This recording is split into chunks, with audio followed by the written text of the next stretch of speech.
Yeah, so it's definitely boosted my confidence as a whole. Before this I was quite nervous, but coming into this role has really helped me open up. Yeah, so I've known from a young age that I wanted to work in fabrication and welding. That's just always been a passion of mine. I like seeing processes and how things are done.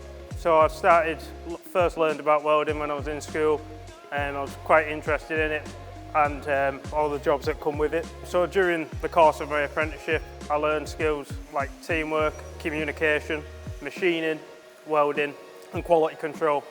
All of this has helped me get into a position where I'm looking at starting my next qualification as a supervisor / team leader. Well, it's gave me a trade that I'll use for the rest of my life and I can use all over the world. My name is Lee McGurk and I am a welder.